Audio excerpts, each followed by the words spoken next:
thing figured out. Yes, Class. finally. Yes. Finally get on. Well, the Facebook modeling ones, they're not linking through that. So when you add conferencing to it, it allows you to create a new window instead of using the one that's already set up. So I copied the link from the contact schedule and put it just in the description.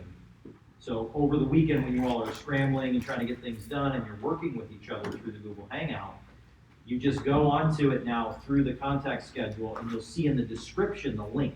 And you'll use that link and everyone will have that link and it'll get you into the room and it should work. And we should try it today to see if it does work. It doesn't work. Okay. It immediately doesn't work. Yeah, That it's gonna sounds work. so convoluted. It should work. So I'm gonna go ahead and start, well, I won't take my screen working. What are we gonna do again? We're gonna see if we can get, well, there's only gonna be, there's 12 of us, but I'm sure not everybody will participate. And we're gonna try and get us into the Google Hangout, see if we can all get into the same room using the same link. Yay. Right. Okay, there we go. We are now, we're gonna go ahead and record. We are recording. Yeah, what's that screen out there? Which one? With the little timer. Oh, we looked at it the other day for cartoony eyelids. Just one thing, somebody posted on one of the, I think it was 10,000 hours. I liked it, so. I wanna model this guy. I think this guy's cool. Oh, that's so cool. Just again, somebody posted on 10,000 hours and I was like, someone needs to model that. I was like, Thanks from the honor. it's cool. It's really neat. Look, It's just a neat style. Yeah. Let's see. So, if you would please go to the thing with the stuff. That's very specific, thank you. I'm gonna go into where character. Yeah, at everyone. Let's see. There we go. I'm gonna go into what I would normally what you would see. I'm gonna go into the contact schedule. And I'm gonna go down into. This one has the old one. This isn't gonna work. Forget it. Not gonna work. Contact information schedule. Let me see. Hold on. Let me see if this. I believe in you. I don't know if I copied and pasted that. Let me try something really quick. Just run.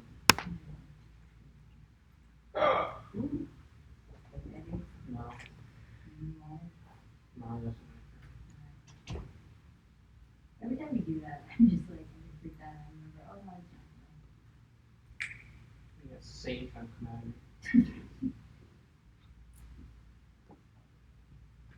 I'm gonna pull from. If you want to see, it should look like this. Great.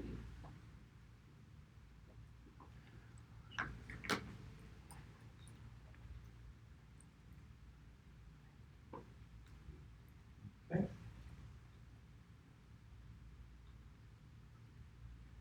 There's the what if. Now, you should be able to go right into here and you'll see the Google Hangout link. You should be able to select that. What is it on there? Which one? Contact schedule. I'll see it. It's blank. Refresh. Refreshing again. Should- It is blank. Oh, Yeah, no. Labor Day, bro. Yeah, Labor Day's there. Whoa, Labor Day? I forgot. You're not seeing any of this that I'm seeing? Let me try, let me enable it first. Enable it, disable it, enable it again. Reload. And go back into classes. This is, if you can see my computer, this Hell is yeah, what we dude. see. More info about Labor Day. Man, What? copy that to my calendar. Why can you not see this? Because I'm right in your class right now. Yeah, we are all in class. And there it is. Don't worry. Nobody's seeing that? No. Whoa, dude, if I go to agenda, Columbus Day is on the 8th. But I want Happy Leaf Harrison there. What? And there we go, someone gets my reference. Why can't you see any of this? Because it's right there. Maybe that's all under Labor Day. It's green. No, it should be September. You should be seeing everything that I'm seeing. Do you remember? This is straight from the board. Is anybody else seeing it? Anybody else even trying? You don't see it? Is it blank? I'm so glad someone else knows. Interesting. Scroll up for a second. Haha.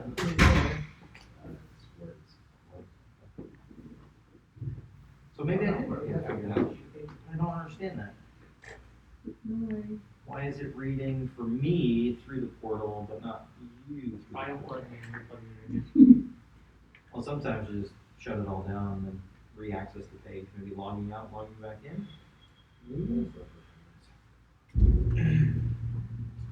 Setting it back up. Just add everyone in your schedule. Make sure we're in the right one. Oh yeah, dude. I got Labor Day.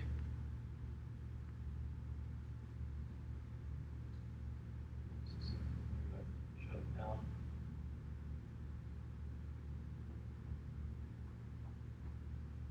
Yeah, that's odd.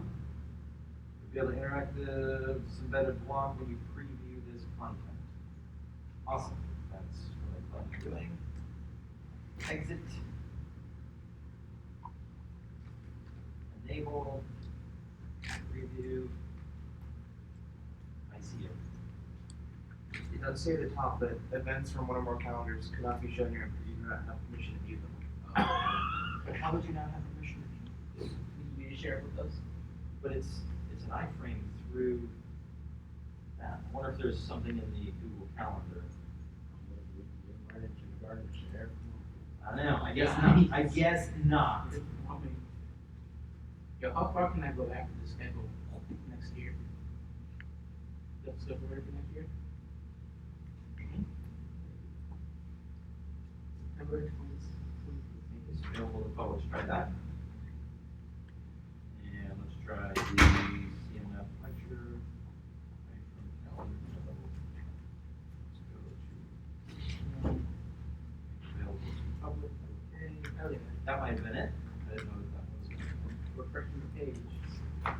I see it. See clearly Yeah, now, all right, right? see? Together, we solve problems. Okay, so now you should be able to go click on the Google Hangout and you'll see that. Hangout. See, I'm gonna go here, Vinny. What's the one first? I left the meeting, I guess I started the meeting, okay. I hope, Hangout. Anybody else in there? I'm setting it up right now. Draw more keys. Well, you can turn the camera off. not the one that I love. Turn the volume off. Just Oh, wow. Is anybody else in it? I'm in. Am I in it? No, I don't see him. I just joined all by myself again. Did you hit join hangout? Yes. Stop. Yes. I'm alone again. You're alone again. What the? I don't understand. No, What? don't There's worry. somebody. That's me. So I, shovel. Yeah, I look for I'm gonna try to get it again. Late night the best. Copy I calendar. look for Very cool. And then you can do the share screen. All right, so it is working if done right, apparently, Dylan. But, I told you before, Google Hangout doesn't like me. all right, so it is there. Good, good. I'm glad that I did try that because this new calendar is going to launch next month. Now that it's in March. It was funny. There's some things that are going to be changing because we're required to follow consistency between other classes. And one of them, it was kind of funny because Adam, we were being told that we need to provide the live lecture schedule. And Adam raised his hand. You know Adam, he's a little bit sarcastic, and he goes, "Don't the students get a schedule? So why do we have a live lecture schedule when you get a schedule?" You know, and they're like, "We just need to have it." Oh, okay. Sometimes when you have too much, what we found is sometimes when you have too much information, people second guess, right? Because there's nothing to really think about or figure out on their own, so they kind of second guess. It can't be this easy. And if you don't have enough, of course, then there's just not enough to build from. But I think in some cases we end up with just too much, information. But we have to follow the rules, and we have to follow the people that are making those rules. I'm going to go ahead and get out of that hangout. But you guys can use that. I'm telling you, through this weekend, we're going to be taking everything out of ZBrush, bringing it into Maya. It's going to be, to some, a confusing process. Things are going to break. You're stressed out. This is when it happens. I grade a Maya file. That's all I grade. Some people try and send me their ZTLs and pictures of stuff. It's got to be in the Maya file. That is part of this process for this week. We'll talk about that this afternoon. But again, make sure that you're with somebody that can help if something starts to go wrong. Okay? All right, so did anybody get to go? I know online can't go to this. I think they're trying to work on ways of getting this where they can go to it, but anybody go to the portfolio showings yesterday? Oh my god, I forgot the Okay, every Thursday, the last Thursday of every month, class month, the people that are getting ready to graduate show their demo reels, and people in portfolio 4, 5, and 6, they show their stuff. So the modeling instructors go down and give critiques on how people are, where they're at, kind of look at things, see where people are, give suggestions to the instructors of those classes, like what are we seeing a lot of people mistakes, and what are we seeing that's good, so on and so forth.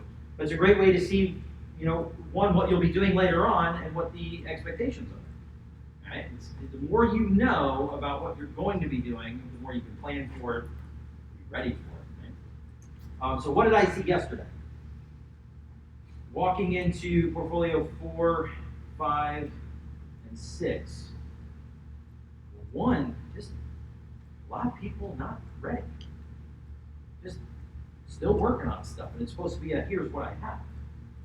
And there's a lot of people just sitting there. One, it was kind of rude because they know we're supposed to be coming in and critiquing and looking at their work and giving them feedback, and they're just ignoring us. It's like, cool, so I ignored them. And two, a lot of people not using reference. Somebody tried to, as I was giving them feedback, they tried to go, oh, well, if you look at the reference, and as soon as we looked at the reference, I was like, well, the model that you have is off the reference anyway, so you're not even going down the right path. What you have is a sleeve that looks like a blouse, like pirate sleeve, and what your character's wearing is something that's tight. And you've got almost 2 inches worth of space between the cuff and the thing. So if you're going to try and, based on what I was telling them, they got a little combative against, well, if you look at the reference, and as soon as you bring up the reference, what they were making was totally off the reference anyway. You want to make your life a little easier? Follow your reference. It's that easy. And also don't argue with people who are trying to help. Well, especially if it's somebody that's in a higher position. You may not know them, you may not like them, but you kind of have to get used to that. They might sign your checks, they might be the person in charge, and they've got your position in their hands, so you have to be careful with that. So when someone's giving you feedback, it's good to listen and write it down. I did see some people writing it down while we were talking, which was great. That was definitely good, because again, in the industry, time is money. People don't want to repeat themselves. So they give it to you once. It's up to you to get that information, write it down, run with it. Another thing was, so we've got not using reference, not being professional or ready for that. And another note on that, not being ready. Some of this stuff I was like, you've had all month. This is the only thing you're doing. And on all month, you got a bus done. My students did more than that in a month. And it's like, how did this take you all month? Expectations on time. You will find, or hopefully you will find, if modeling is something you want to do, when you exit this class, you'll come back after modeling some things and be like, wow, I could have done week 1 in like 2 days.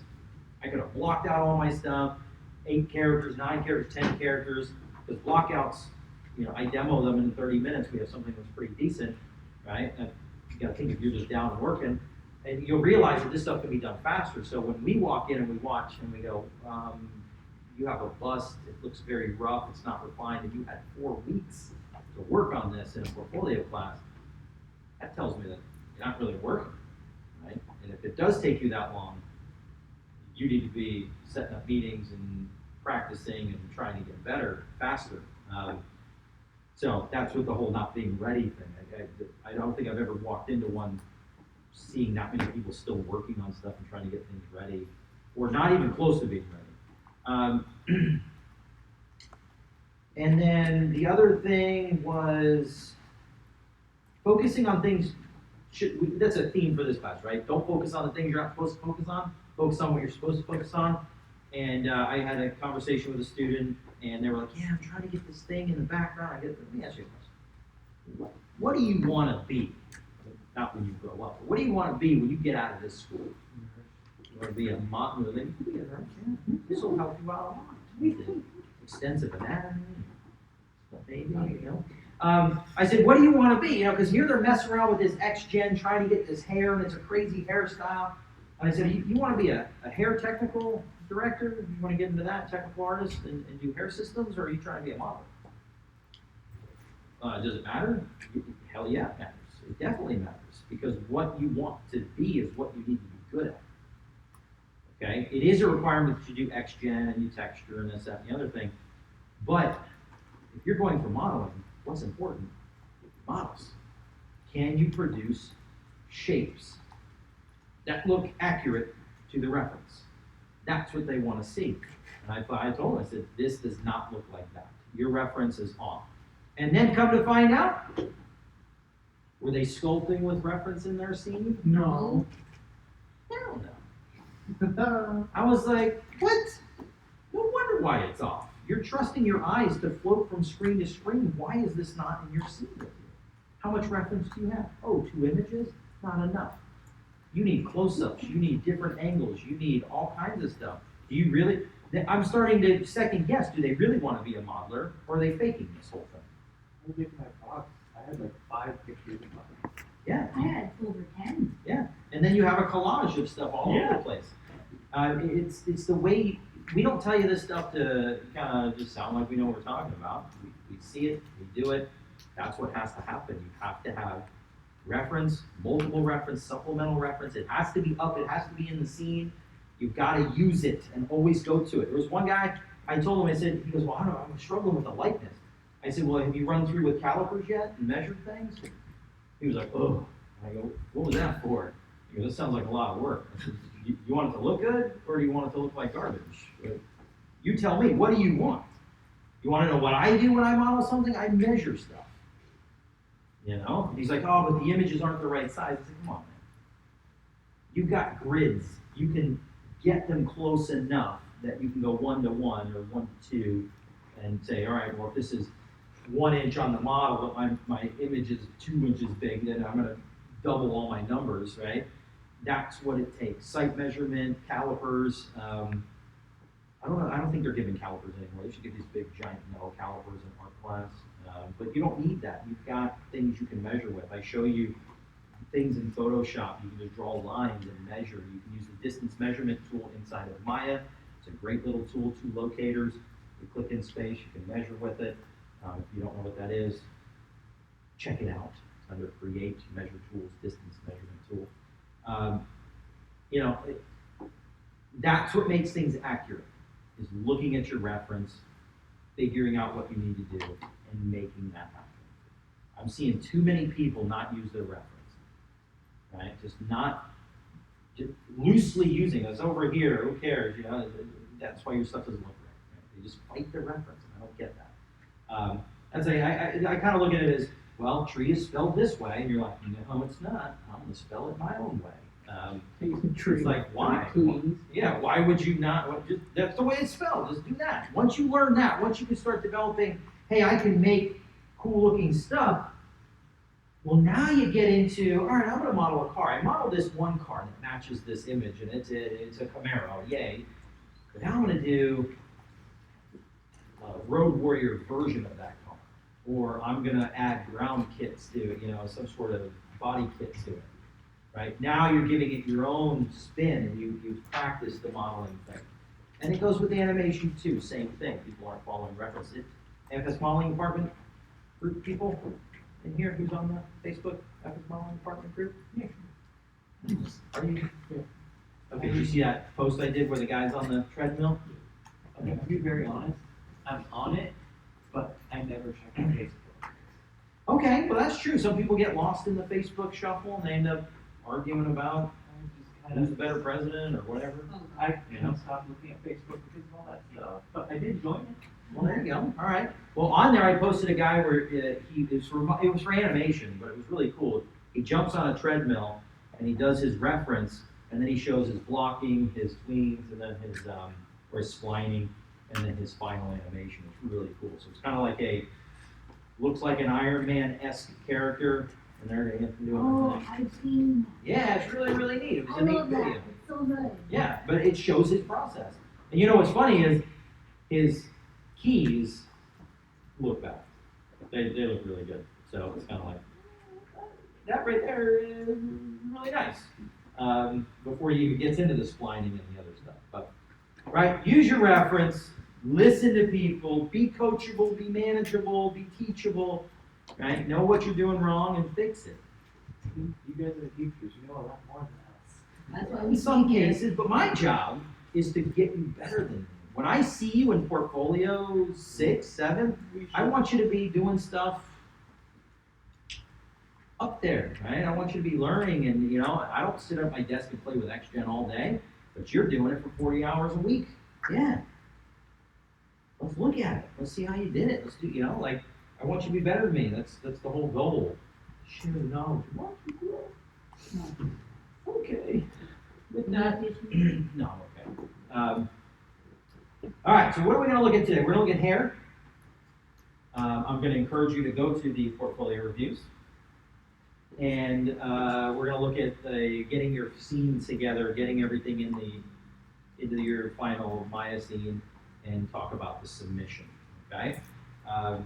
This is the time to ask the questions. I know we were kind of up in the air about what's going on. You guys had a schedule with the lab. We didn't, and then we did.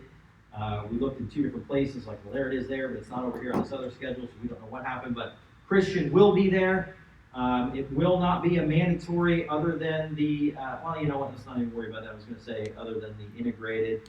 But you know what you need to do. If you want to take advantage, Christian will be there from the integrated time to the end of lab unless nobody's there. If he's not there, he will leave. But he's going to be there. If you want to be there, that's cool. If not, boom. Because we also looked at our roster and there's nowhere to put attendance. We ran out of attendance last lab. So we don't know where this lab came from. But he's already scheduled, so. The daily submissions from yesterday, last lab as well. Yeah, because we usually have 11 lectures, 10 labs. And I was like, I don't know, we shouldn't have lab, but since it's there, he was already scheduled. He said, I'll be here. They want to go, they want to go. So, you want to utilize that? Utilize it. If not, not. Now, if he, let's say that one person shows up, and then at 8 o'clock you decide to leave, he will shut it down. So if you're like, well, there's 1 more hour of lab, I want to go in there, he may not be there, right? It all depends on participation. Keep that in mind. And let's get into some hair stuff. So, hair. A lot of people, they look at hair and they think about it and they go, wow, what am I going to do here? How am I going to create this? And you really have to start breaking it down the same way we looked at the character. You start with a broad look at it, and you start looking at the parts and pieces that make up the hair, and you start looking at the flow of the hair. And then what else could you do? If you're like, man, I'm not quite sure how to make this, what else can you start doing?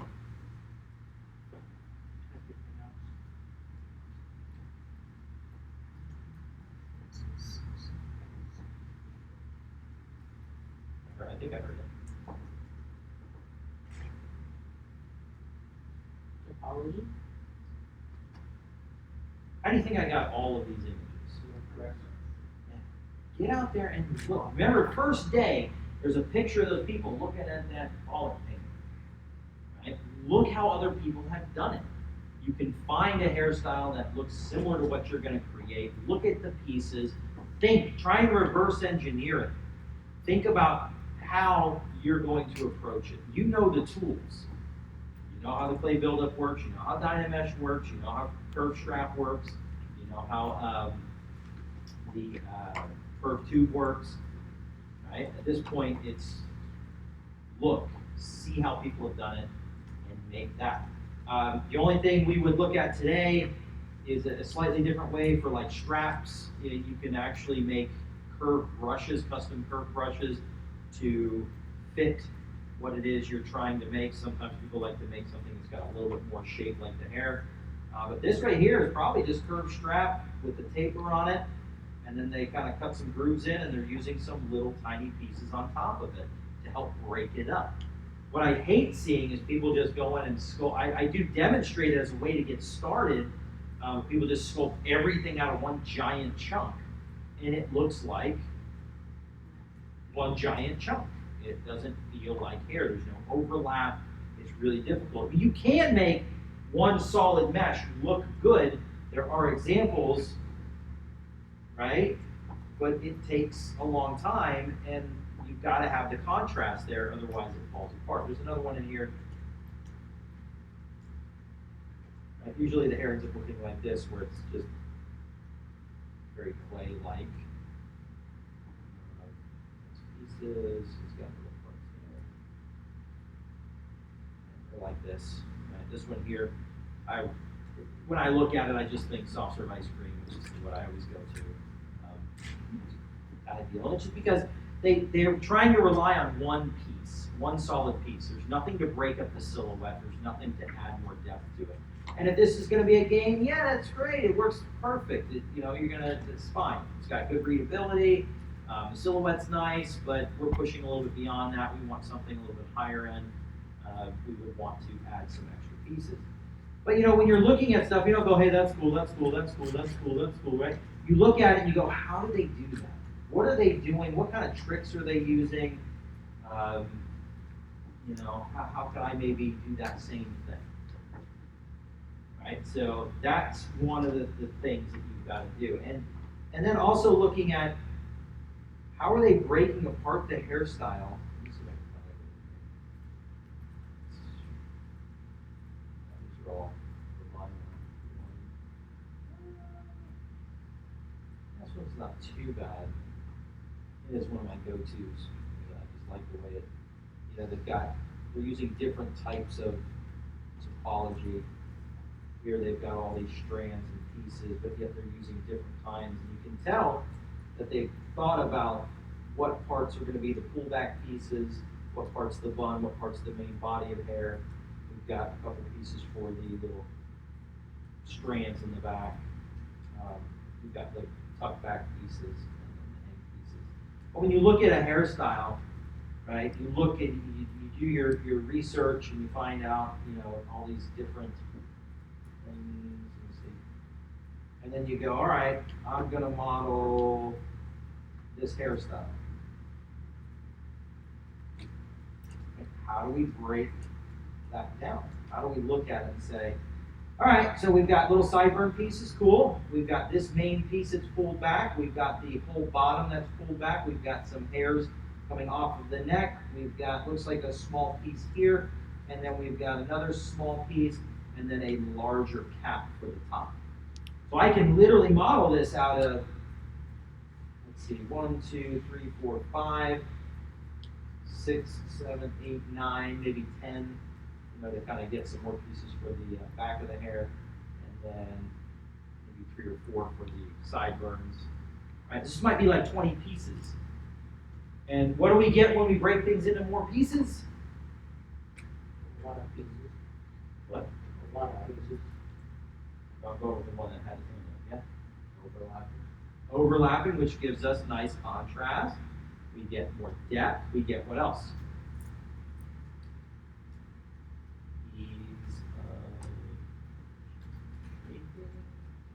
Right? It's more efficient.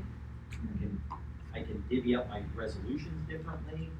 So you get better shape out of the gate in some cases, most cases.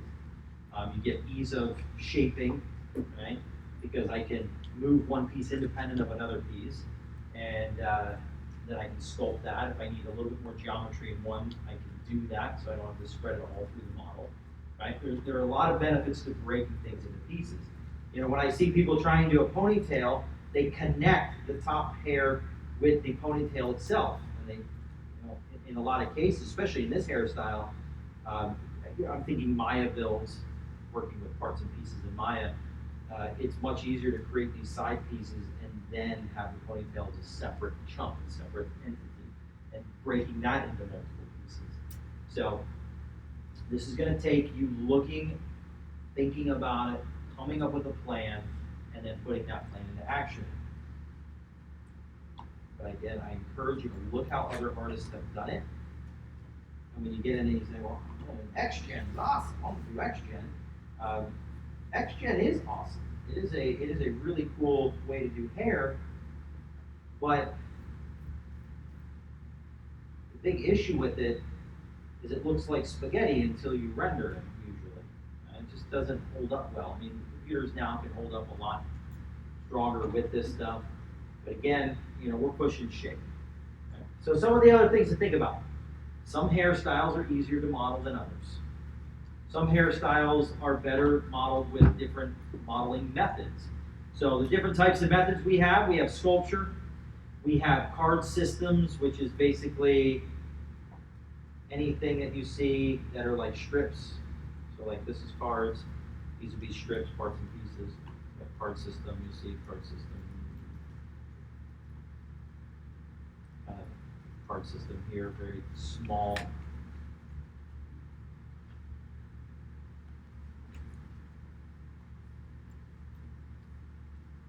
Right, little strips. And then you've got straight up sculpture.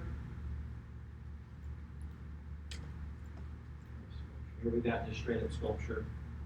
We saw the other one that was straight up sculpture. And you got kind of, like I said, parts and pieces style. So you might do a little bit of strips here, a little bit of sculpture there, right? But it would definitely be made of multiple pieces. So, how do I start gauging what modeling method might work better for what hairstyle? You can see most of the sculpted hair is what? Shorter hair. Most of these strips and pieces is longer hair. Right? You can start getting a feel for what people are using by looking at what people are using and thinking, this is short hair. I keep seeing all these short hairstyles being done with this method, or this method. You can see card system, really nice. It's mainly game usage, but some people like to use it, and it can create a really nice hairstyle.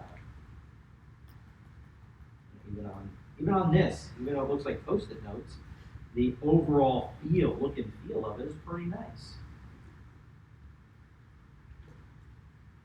And this could be done in ZBrush, right? You're just taking an insert plane, or make yourself your own insert mesh brush. You can go in there and start planting. Is hair tedious? You better believe it is.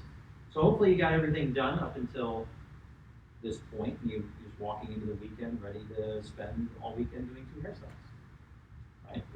And then getting your final scene ready on Monday. That would be a good place to be, okay? Some of these hairstyles, these are done in Maya. It's a similar process to something like a ZBrush curves, curve straps or something like that. But in Maya, we would be using strips, NURBS curves, and then so it'd be a path and then profile curve. And you start building up the hairstyle that way. So just like your extrusion, where you extruded the curve and made a cable or something in MCR, it would be the same thing there.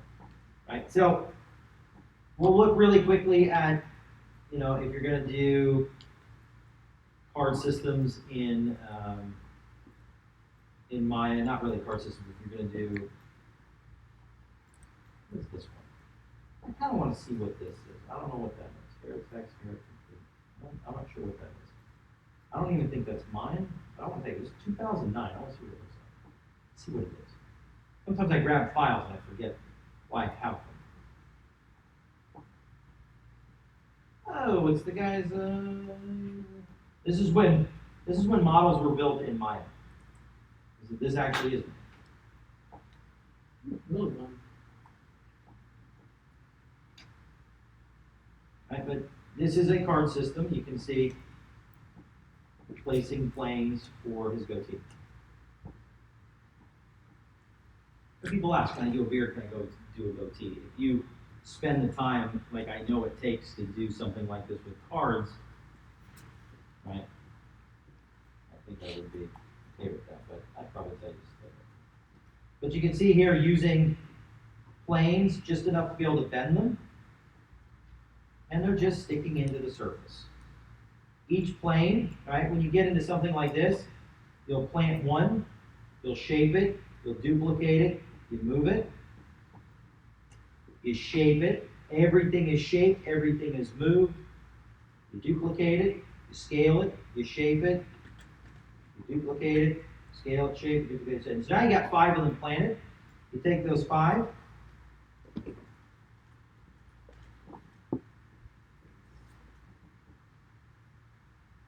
you group them. Center your pivot, duplicate your group. Move it, plant it, move every one of them, shape every one of them. Now you've got 10. You take those 10, the 2 groups, you group that group, you duplicate it, you slide it, now you're moving 10 at a time.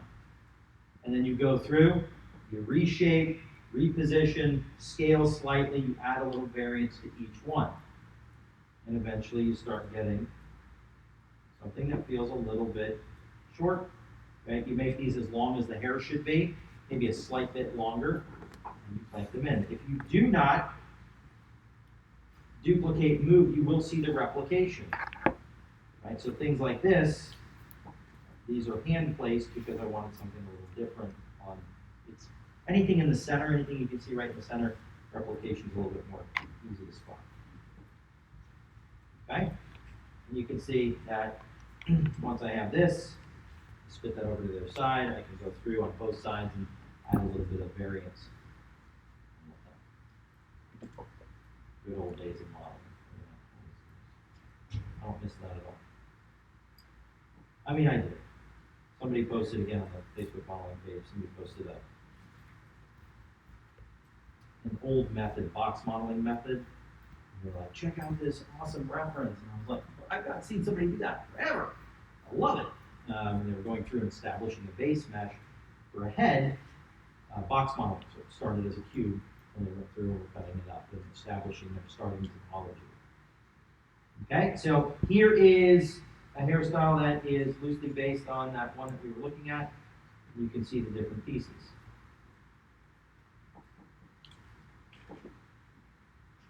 Like whether they're poly planes or NURBS planes, I'm using NURBS planes because it can output polygons anytime I need. And remember, just because I start here, do I have to stay here in Maya? No, I can take these, maybe just get my shapes, take these, convert them to polygons, export them out as an OBJ, import them into ZBrush and sculpt them. Totally fine to do. You can see it's broken down into different pieces.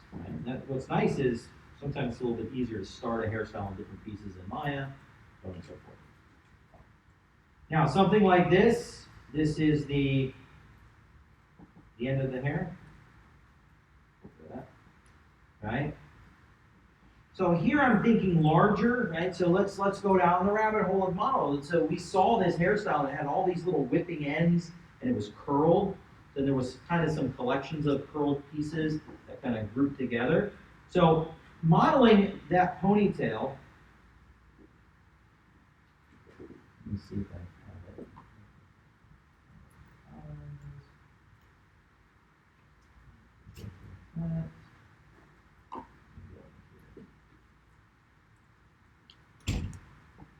Right, so getting into that ponytail, do you think one piece is going to do it? Even if I were to sculpt out of one piece, do you think I'd be able to get this nice layered look with the little holes, light showing through? What do you think? You might. If you pushed it for a long time, you might.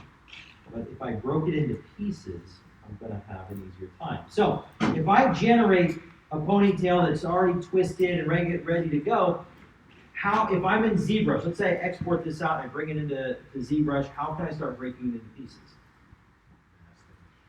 Mask and extract. What else? Slice. And Delete hidden, duplicate. we can do slice, then hide, and then delete hidden, or we can do slice, get all the pieces blocked out in polygroups, and then group split. Right? We could draw with curved straps or curved tubes on top of it. Maybe. Right? A lot of good methods. How do I know which one's going to work? I don't. I might try and do it really quickly and see if it's working, if I'm liking what I'm seeing. take 10 minutes, try and see if it works. Now, if you're like, how am I gonna do this? Let me try, and you go, if you don't go, I know I'm gonna try curved tubes on it. Let me go and draw some curved tubes really quickly and see if it's giving me the look I want. Right? It's gonna be a little bit slower. Now, what you also can do is inside of here, you can break it up before you even get rid of it. So I can go and hold shift, I'm grabbing isoforms or grabbing wherever I want a new piece.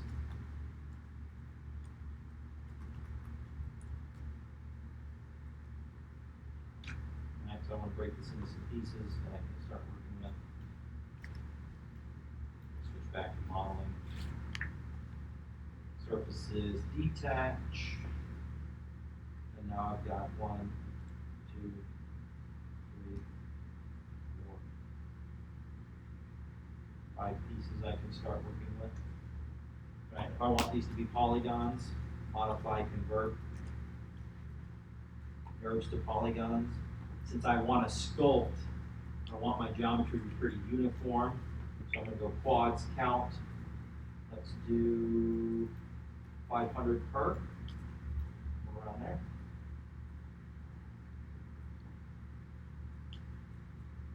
Now it's going to keep both surfaces, right? It's going to retain the NURBS and it's going to give you the polygon. But now I've got pieces that I can take in and sculpt. Right? Why do I like NURB surfaces? I like them, I mean, there's a good reason.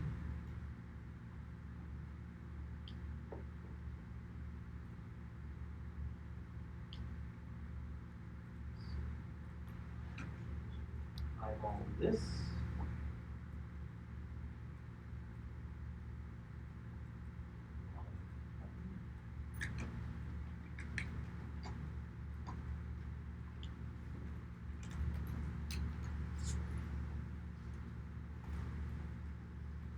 Right, this kind of hair cell parts and pieces was created using one path, one profile.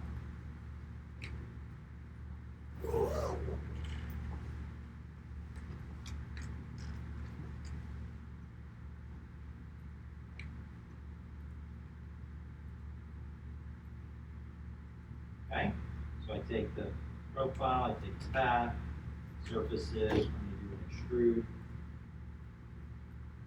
tube, path, component, profile. You can output polygons if you want. I keep it a little bit, it's old school, but it works. Why I really like these is I can go in here, I can start pick walking. And you can do pick walking through polygons as well.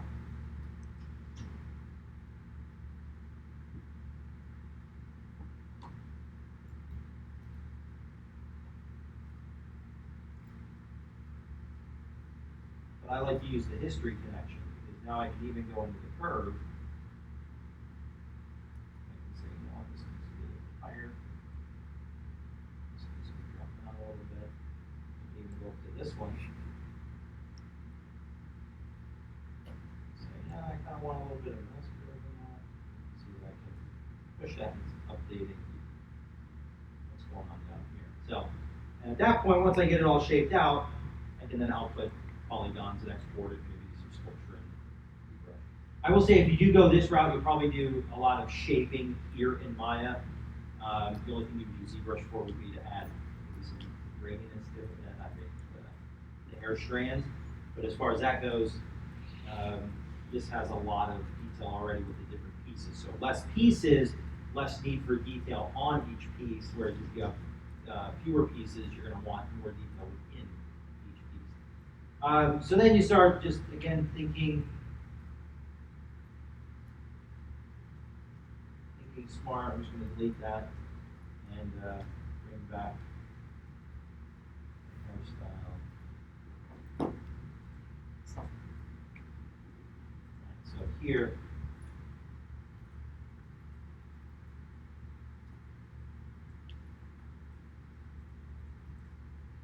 right, if we're working with groups, another thing I'm noticing a lot of people are forgetting about is grouping and parent-child and all that stuff when in Maya. I can take this and duplicate my group. One. We go into deformation, we have a lattice to it. Give it a couple subdivisions, make some really broad changes quick. So go to lattice point.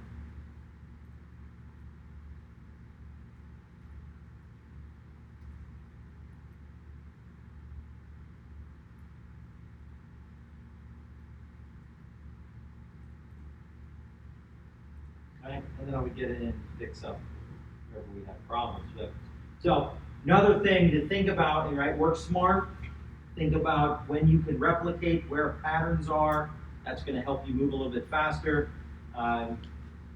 You can definitely, now go through on the one side and start taking away the symmetry, because symmetry is going to really show up.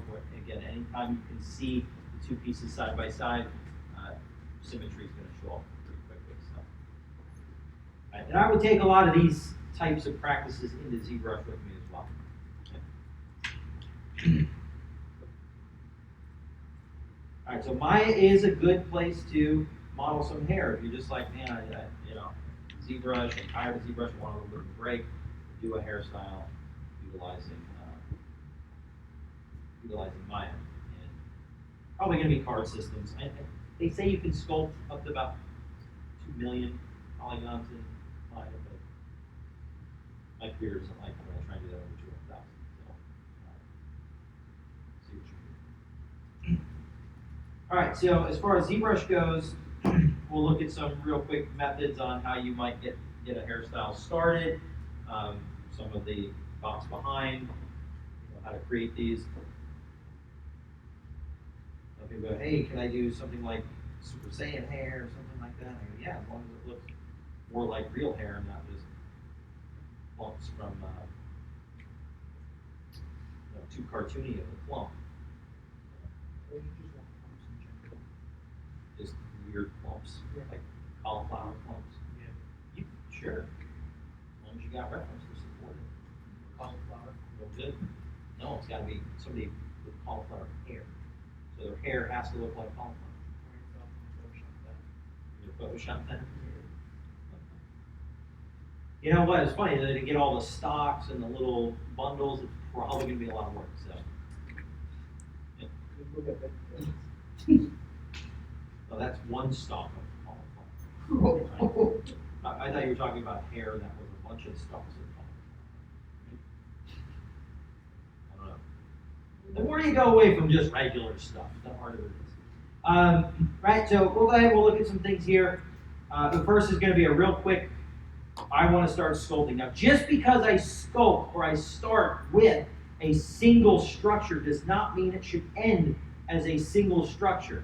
Maybe that's where people get it. Again, the theory that some might be watching these videos without volume, they see me do this, but they don't hear the important information about then you would break it up, or then you would split it into pieces, or then you would add on top of it different pieces. That is a possibility. I will caution you on if you want to marry the two techniques, right, where we're dealing with larger chunks of topology mixed in with smaller pieces to help break up silhouette and add some more depth. The problem there is you've got chunks of hair that look soft and mushy with sharper pieces that are small and thin, and it clashes. The consistency of the piece does not look right. So at that point, you have to find the balance between the two and make it really cohesive. Right? So that's why you'll see people either stick with one and push that to the limit, or they'll stick with another method and push that to the limit. All right. So first thing I'm going to do is I'm just going to start a hairstyle. Now, you could go in and legitimately just say, hey, I am going to mask off the head and extract. You could do that. I would caution you, the problem with that is, unless you give it enough thickness, you run into that problem of ripping the inside surface through the outside surface. How do we avoid doing that? You tell me. One option would be don't follow that way. So check, but what's another thing? What keeps your brushes from pulling the inside surface through the outside surface? Back facing. That is masking. Yep. So auto masking, back-face masking. That'll save you. Thank you for being on point with those responses. I like it. So one of the other methods that makes it a little more simple is just put a sphere in the scene. Insert a sphere, shape it, size it to the head, and pull from it. Okay. What I do not want to see, and again, this will tell me if people are actually clashing with volume up. I don't want to see you just going, oh, I'm going to make some hair, and you start sculpting off of the top of the character's head. We don't want that. Yep. It's going to tank the construction grade. It's just because what?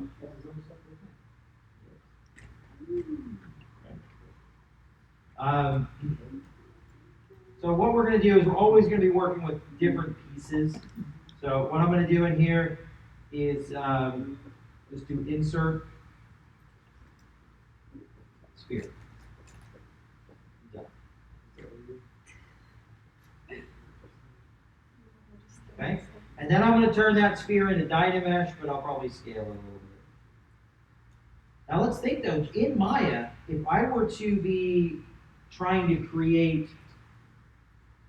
pulled back ponytail, right? What would I pay attention to in Maya? If I was making a pulled back ponytail, and I'm going to use a sphere to get started, because you can, and then break it into pieces, what might be one of the thoughts? Looking at this geometry layout, what might be something that I can use to my benefit? Maybe I don't need Dynamesh. Dynamesh is for what? I'm not quite sure the volume I'm going to pull.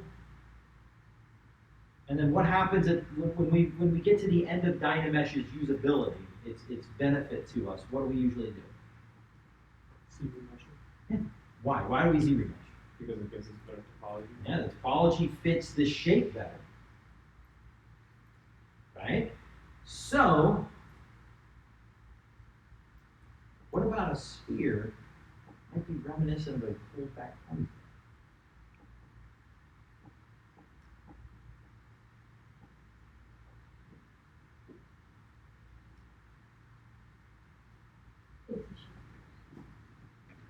Like a circle. The two endpoints. Yeah, the poles. Poles.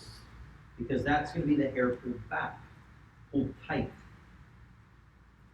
So at that point, I can just position that pole where that pullback is, and every sculpture move I make that goes with the hair, that's pretty cool, right? That right there is going to help work. So now I don't need Dynamesh, right? You got to think about it. Figure out, why this, that, the other thing, or what could help me, what's going to make my life a little bit. I don't like Dynamesh, I don't want to use it. Maybe you don't have to, because at that point, we just come in here and say, all right, cool, let's rotate that backward, wherever the ponytail is supposed to be. Maybe. Do that. Done. Hairstyle is done. And now I can use just regular subdivision. So I'm just going to make this a little bit better. There we go. This is my little too.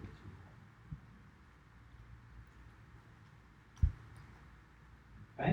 And you can keep messing with it. This might be a good time to get into something like the deformer.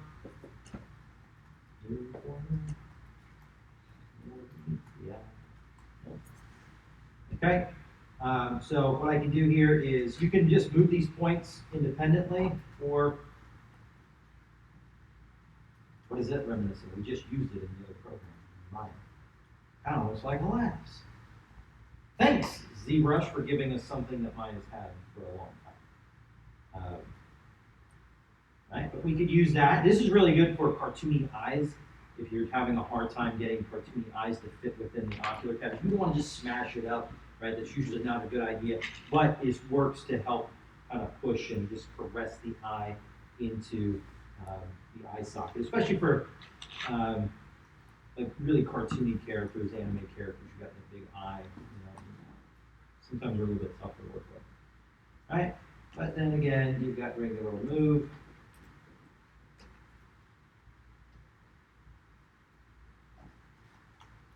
I forgot. on.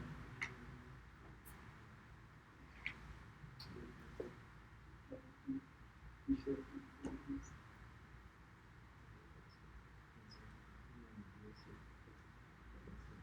can probably turn off wireframe, we don't need that. And we're just gonna utilize the intersection to give us the hair line.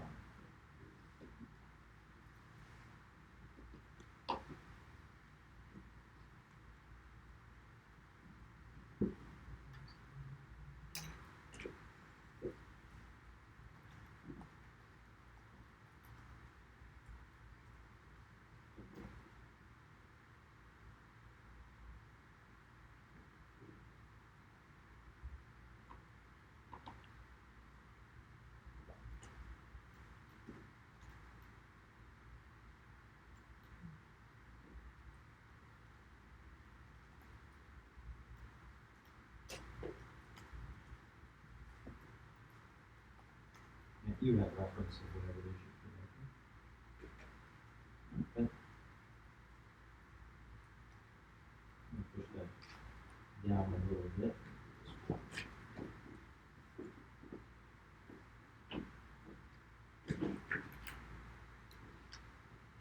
Okay, now we want to put ponytail in, right? We can go for 2. Make sure we got symmetry on. Better.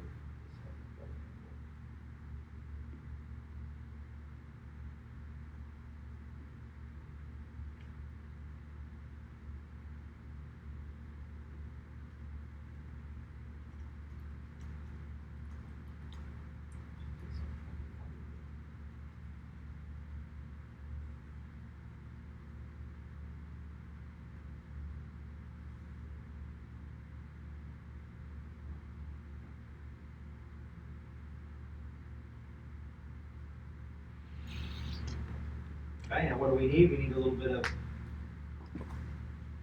stroke on that. So we're going to go to curve modifiers, turn on size, curve fall off. Remember, this is the start of your curve. So we're going to taper that down. This is the middle. This is the end.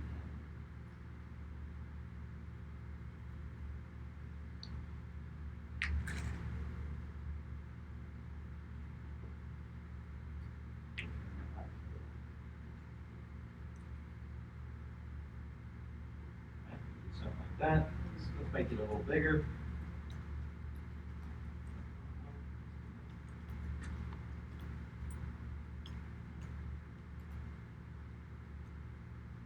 Now, if you want this to stay, you can lock. Remember, you've got under curve, lock the start.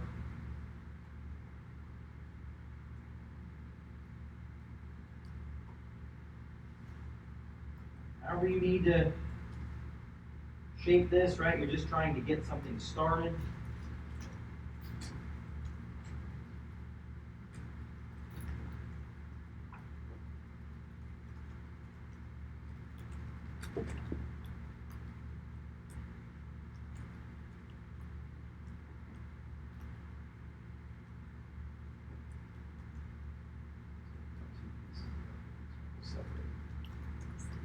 Symmetry.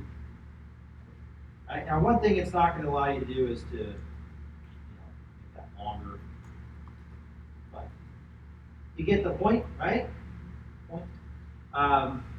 Keeping it separate. If I want to dynamesh it together at some point, I can, but there's really no need because at that juncture, you would just come in here and you'd say, all right, cool, this should be tied.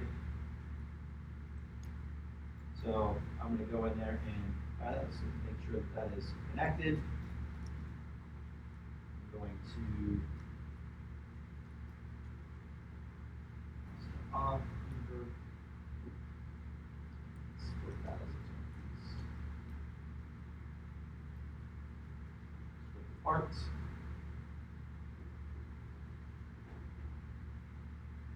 One of those, this one. If we want to scale it this way, we can. A lot of things we can do with that.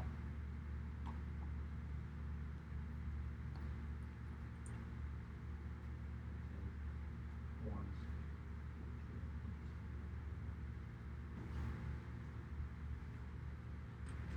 Right, and then I'm gonna go back into insert, and I might start with a ring. And I might go in and mask and extract, really depends on what. If you just started with a ring and said, there it is, yay, I made a hair tie, you know, no, probably not gonna work the best, that won't, right? Yeah, but we did.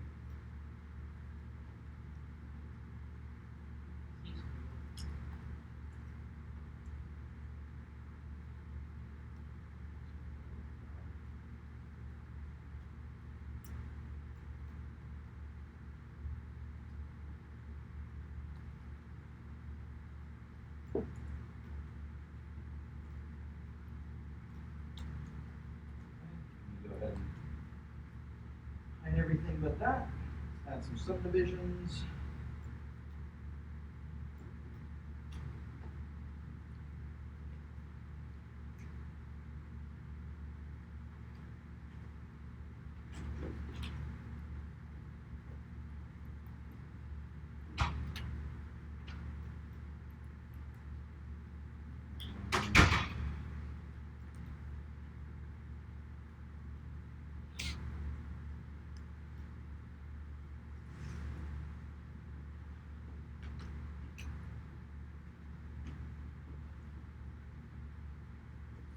This is where Dynamesh is probably going to be something that we're going to want.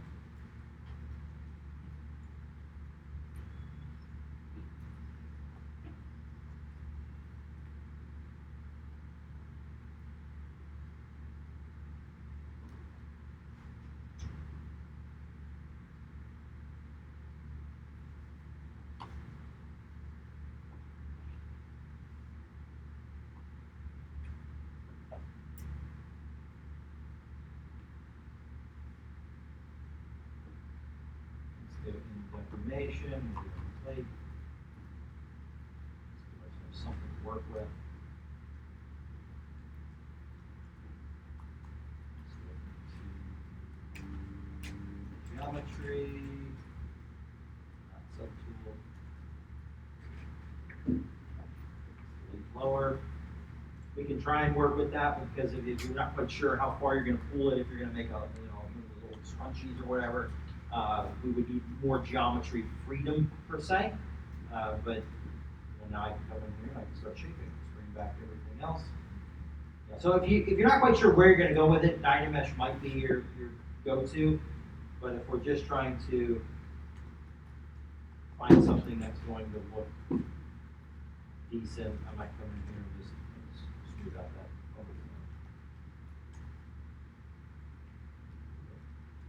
And this has a lot of work, right? This is all just getting pieces established that I can work with. I'm not looking to say, hey, it's done. You know, none of that. You definitely want the piece to be done. But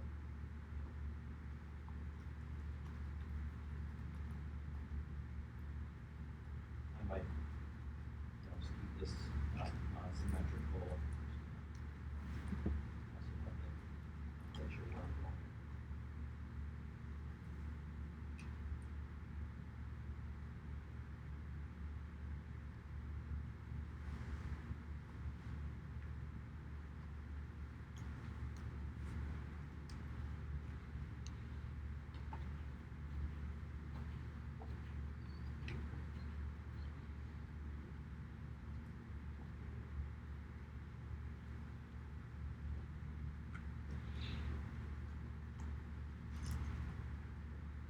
See, you know, I need the piece first, and then I need the piece to work.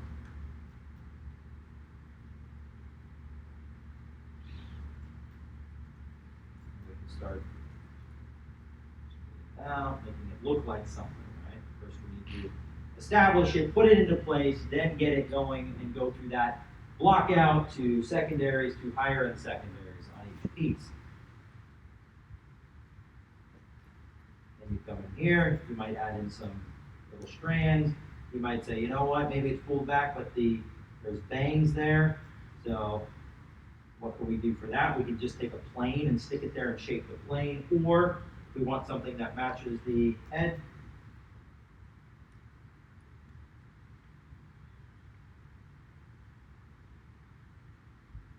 maybe we come in here, It's not a lot of geometry. Let's see what it gives us.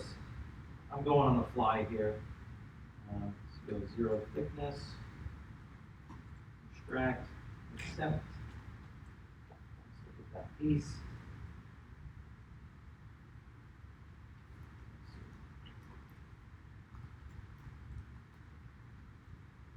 Geometry. Let's go into Z-remesher. Make sure symmetry is on. Let me kill that. Shift F so I can see the topology it's going to give me. We're going to bring this really low. We don't need a lot of geometry.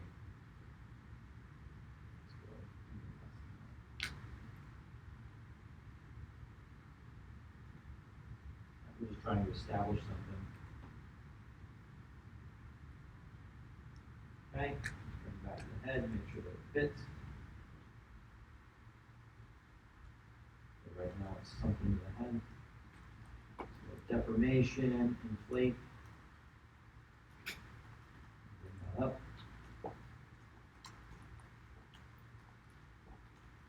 Bring back the rest of the hair.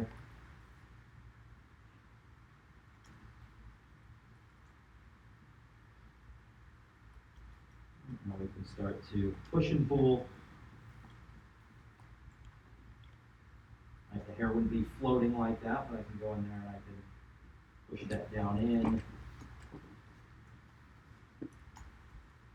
Probably do it manually. This is why we want lower res stuff. We can take this and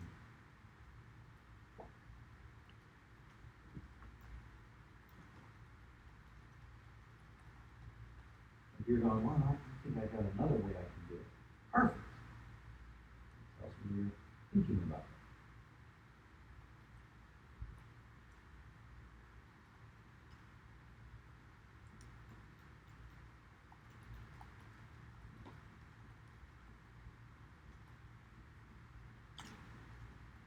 You gotta be careful, you get some visual issues and things like that. So you gotta make any changes. Okay. Right? And I can delete, right? How would I start deleting faces if I wanted this to not be, and I was getting some weirdness over here?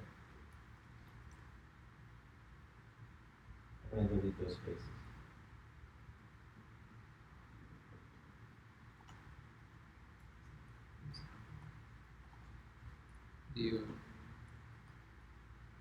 Oh, what do you think? Lower borders? It's not the topology I think you're getting close. It's more like a hat. But, I'm going on the fly here with no reference. But if I wanted to go in here and maybe take this off and make them more like just chop bangs or whatever, then I can go with the Z modeler, turn on delete, and start just deleting some faces. Right? I like going here. That was way back there. That was like YouTube. Flipping pages for a while. I could do a hide, right? Maybe hide some of them. Turn on symmetry, lasso select around some, hide, and then delete it. There's a lot of things we can do. But pieces, parts. This is going to help out. And then I can carve into this, or I can make a couple. That's a really short ponytail. I can do a lot more with it. And this is a very simple hairstyle. So let's talk about something, because I want some good hairstyles. If you feel that the hairstyle that your character has is just not going to work with any of our build methods, find something that would look good with them, and you need to have supporting reference. Okay? If your character doesn't have hair, you can do what I'm doing, grab one of the heads inside of ZBrush or one of the heads that we have supplied on the assignment, and you can build hair for them. Okay? But you need supporting reference. I need to be able to see your reference and go, that's what that is. Yes? So I have an animal character and a human character. So instead of doing hair and fur for You would do hair for the one, and then a supporting thing. Yep, a supporting head. Perfect. You got it. Right? Okay. So this works out. I don't like those ones. I'm gonna get through it. All right, so we've got stuff like that. Again, this is just the starting piece. You've got to do a lot more work and think about, how you're gonna construct that. If we wanted to get rid of this, let's go a different route with it. Let's keep the hair there. Let's say we're gonna start some kind of hairstyle, I don't know, something, I need more volume. This was my starting piece. I'm gonna go in and turn on Dynamesh resolution, right, whatever I'm gonna need for this. Let's turn that on. And then I just kind of start working the shape. Right? The easiest one to do is usually a comb over kind of part hairstyle, but let's say we were going off of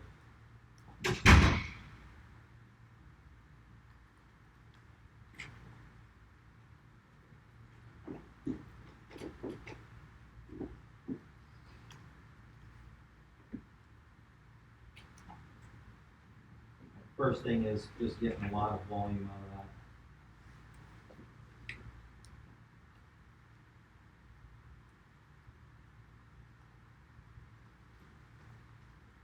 This Dynamesh is maybe a little bit too high rise. That down a little bit. Remember, it might be manageable, but I like less is more.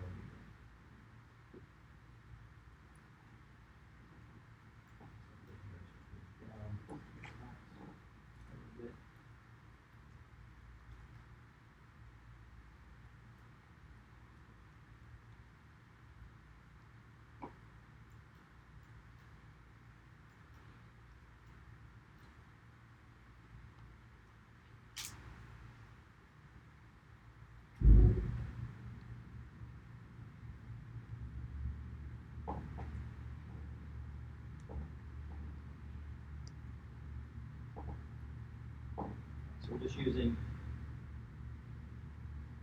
Dynamesh to start setting volumes. And then we get into the sculpture element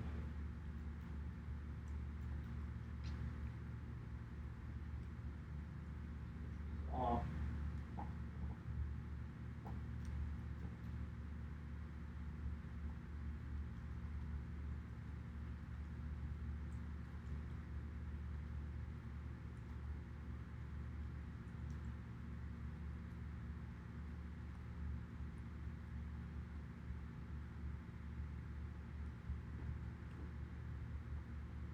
Trying to get some of those volume chunks in there. Now, if you like, some people really like the snake hook, and I've never really gotten into the snake hook because it was always kind of squirrely, but I did see somebody use it in a way that made sense. They were moving horns and stuff, and they liked the way it moved it a little bit quicker. They were able to grab and just kind of cool versus trying to leverage the, what was that one? Just kind of cool. What was that?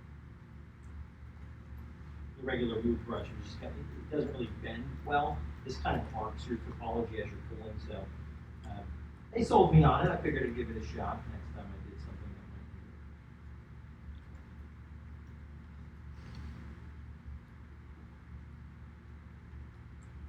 that might be. I know I'm going a little bit extreme.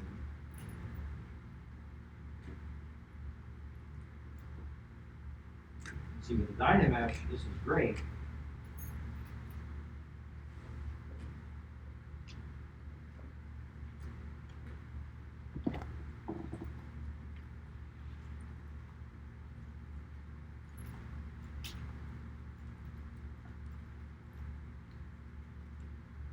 I can get those a little sharper. Right now, I'm looking for what makes this hairstyle.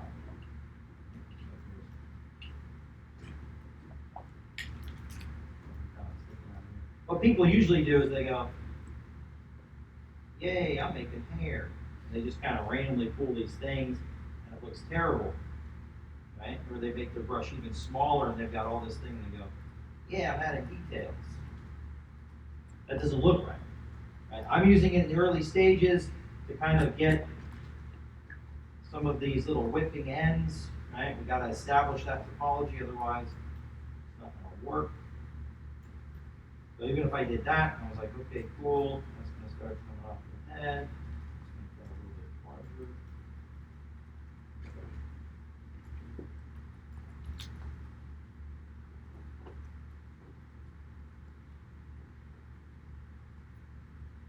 Using this as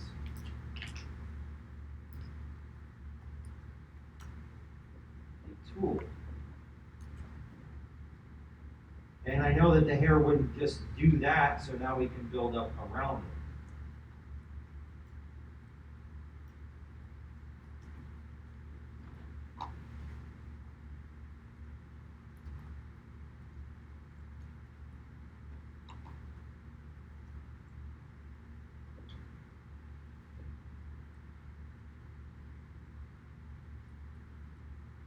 What is an option I can turn on that would help me pull sharper points with the move brush?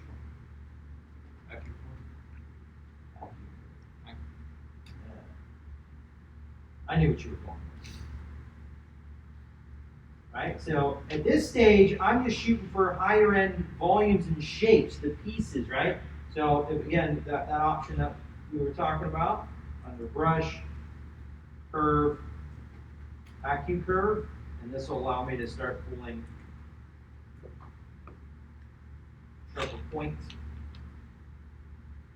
I really wanted to get that a little sharper or whatever, when you get into the next phase. It kind of works similar to the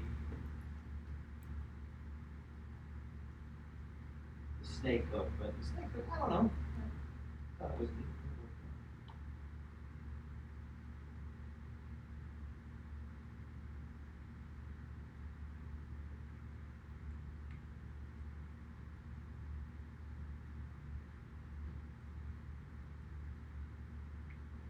Right, but I would spend time on all of these volumes to try and get that structural element solidified on the hair and say, here we go. Then the next part of this type of process is going to be taking things like, once you start to see certain pieces and elements start to show up, right? We can see kind of this line. Well, now I'm going to go in here and add the next level. I'll probably turn on Lazy Mouse.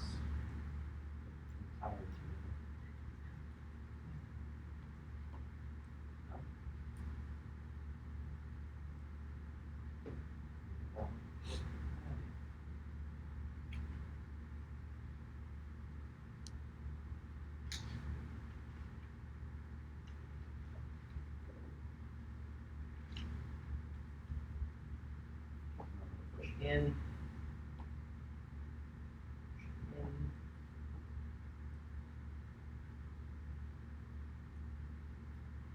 Now I'm going through and I'm starting to accentuate. And at this point, once you get into this level, you're probably going, all right, cool, I need a little bit more geometry to really hold and push that overlap.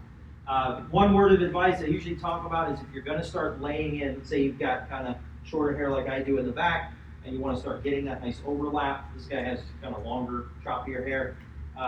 Always run your strokes with the flow of the hair and always work from the bottom up. If you work from the bottom up, you're going to set your layering better. It's just going to establish it better, especially on shorter hair like this. So you go to the back, you have the hairline, and you just start making your line. And I would use the clay buildup and just start like you're brushing it. And then you'll start to see patterns like this start to develop, start to show up and go, okay, cool, let me accentuate this line or that line. You know, even back here, I'm starting to see shapes appear. And I want to work with that, with those lines that fit the hair shape that I'm going with, right? You start to try and see those, and the more you kind of work with it, the more those will just happen. They'll start showing up. And again, don't be afraid to do over, to go, I don't like to undo. Have you ever watched somebody sculpting, they're doing a demonstration, and they sculpt the line, undo, sculpt it again, undo, sculpt it again, undo, sculpt it again. All right, they like that one. If you haven't, maybe watch more videos, you'll probably see somebody do it at some point. But, you know, they're looking for the right arc, especially if they're conceptualizing or they're kind of trying to find a direction to run in. They'll start doing something. You'll see artists do it all the time. They try and make a line, doesn't work. They do it again. They do it again. You gotta be ready with that undo. So you don't like something, notice it instantly and keep working with it. Right? Now, if you do the sculpture route, you get this all done. You're like, okay, cool. I really like it, but I want to break the surface here a little bit more. I want to add a little bit more depth. I want to break that silhouette a little bit more. Remember, you can always, and I would encourage you to look at something and go, you know what, I want to get a little bit extra piece in here. Drop that in. But since that is there, some people find it a nice technique to get themselves a base skull, skull count, like we did. And they use the curves like I have here, and they'll draw one, they'll draw on another one,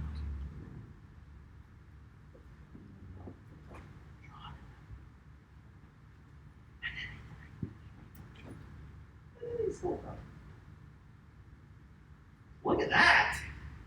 Dang, that's pretty cool, right? You get some structure that way, and if you're doing something with large plumes, Liberty spikes, things like that, this is a good technique to kind of get you some of that structure out of the gate. You can build, we were talking about building flowers, right, for the flower crown. You remember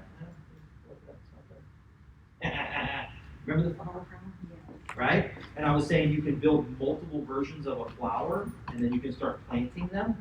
Right? That's kind of what you do. If you've got spikes, you can build a couple spikes and then start utilizing them, maybe combine 2 of them, dynamesh them, combine 3 of them, dynamesh them. What you're going to have to be diligent with is utilizing your subtool layers. You're going to have to duplicate, right? Merge. You're going to have to work with those, you know, just like you would in mine. But I'm going to actually...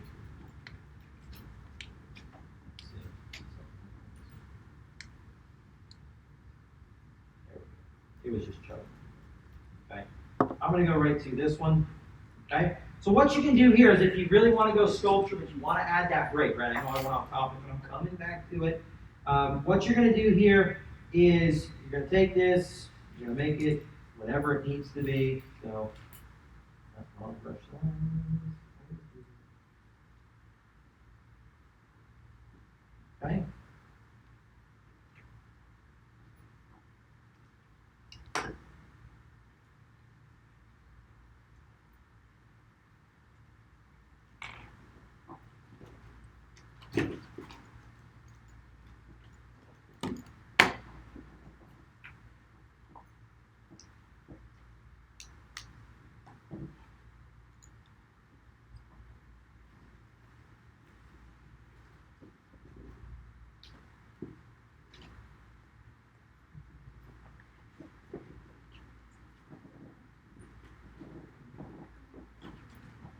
Right? You can start using layers, right? You can start putting these smaller elements.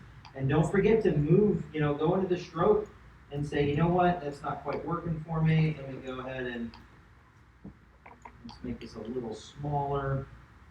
Right? Make my brush a little bit bigger.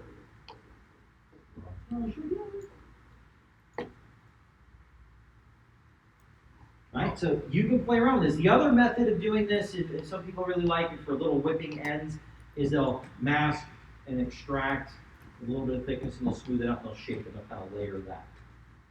Okay, so there are a lot of different things you can do with this that really is going to help you out. I think, you know, get you some nice structure. All right, last thing I want to kind of get into for hair. And this was done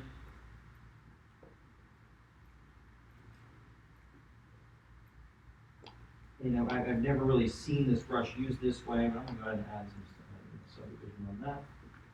Geometry, a little lower, let's work with that. So the other way you can get into creating hair is by generating your own insert mesh brushes and making them curve brushes, right? Seen this yet? Okay, let's talk about it. All right, so what I'm going to do first is make up an insert mesh brush. So I'm just going to go in and drop in, and let's go ahead and switch. Clear my canvas, right? Everything's going to stay over here. I'm going to go with a plain 3D. Drop that down. Switch it to edit mode. Okay, so this is a plane. It's got a lot of geometry. You got to think, you know, if you want to make something a little more simplistic, you can. This one's going to have a lot of geometry. I'm just going to kind of run forward with it. I'm going to go ahead and make that a poly mesh. You can't do anything until it's an actual poly mesh.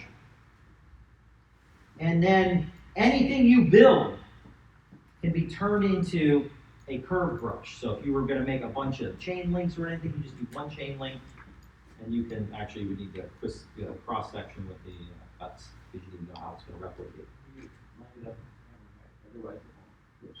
Yes, yeah, you want to make sure that. So this, I'm just doing it. If it doesn't work, we'll reorient it. This usually works out pretty good.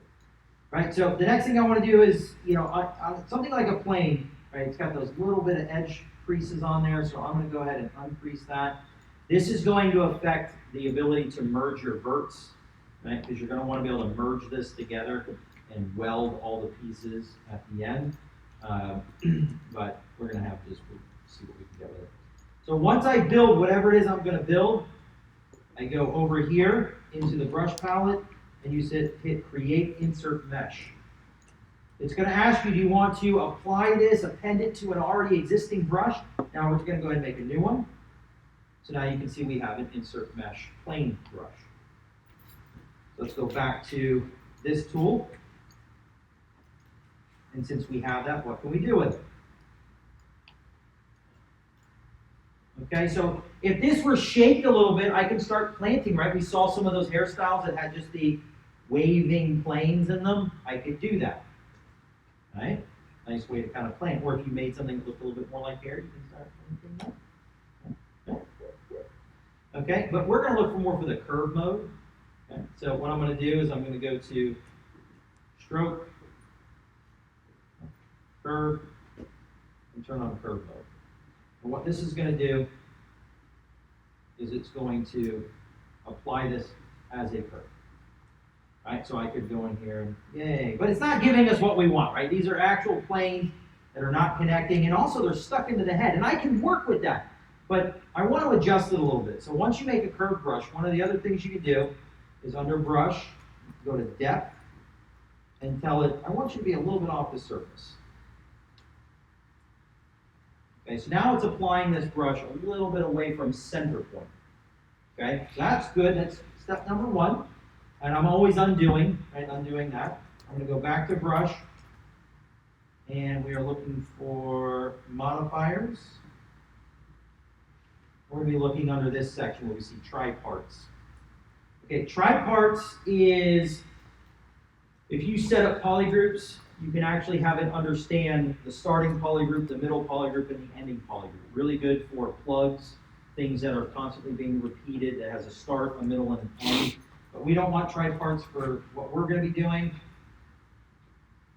So we're going to take triparts off. We're going to tell it the weld points, if we can get it to. Sometimes it doesn't like to. We're going to hit stretch. We're going to say, let's overlap that a little bit. And we're going to make our curve resolution a little bit higher because we want it to bend it a little bit more. And we have our max bend angle. This sometimes will help the first point. So let's go ahead and draw.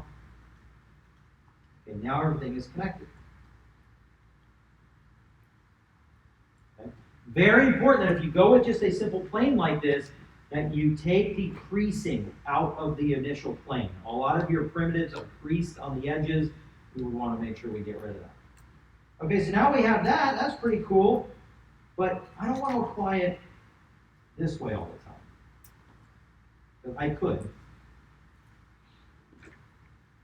You know, we can go through there and do all that. But what I saw in this one tutorial that showed up on my Facebook feed, I was like, oh, man, that's really cool. What they did was they used the topology brush. Right? And this is where it was cool, because they were able to go in here and say, all right, I want to do this piece that goes behind the ear, and they went through and they drew in all these curves, and they kind of filled in the hair. I'm not really filling in the hair, I'm just kind of randomly doing this.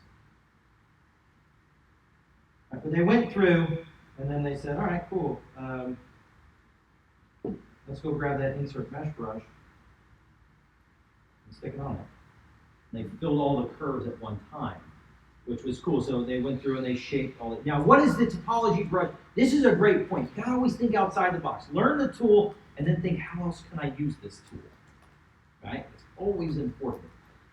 So with this, right, the topology brush is meant to cross over 4 points. So you draw 4 curves, you cross over each other, and it generates a piece of geometry.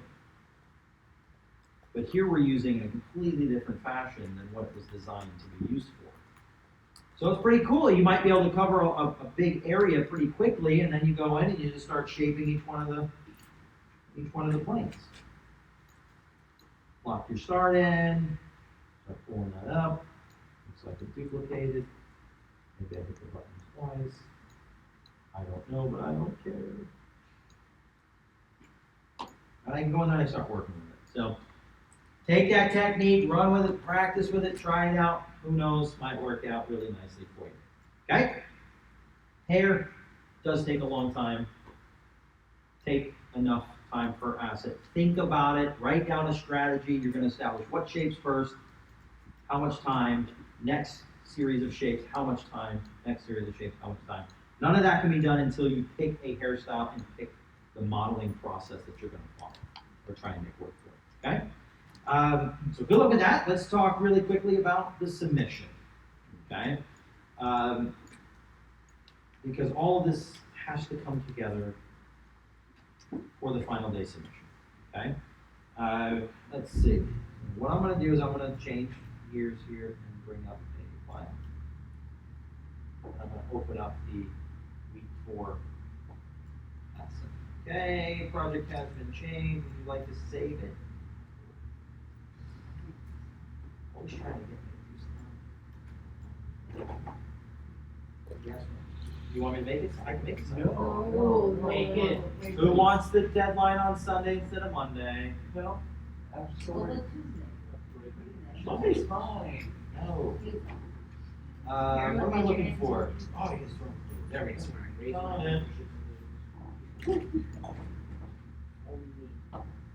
Okay, so I'm just going to go ahead and bring this guy up. He's actually pretty good. Well, he's got both his flip-flops on. He's got some stuff there too. Okay, so let's say you're looking at your finished asset. One of them, right, is you get all your stuff done. You model the ear, you model the hairstyles, you've got your resurface with the UVs and the normal maps. The next part is going to be, let's put this together. And the easiest way to do that, we're going to go on to good old FSO.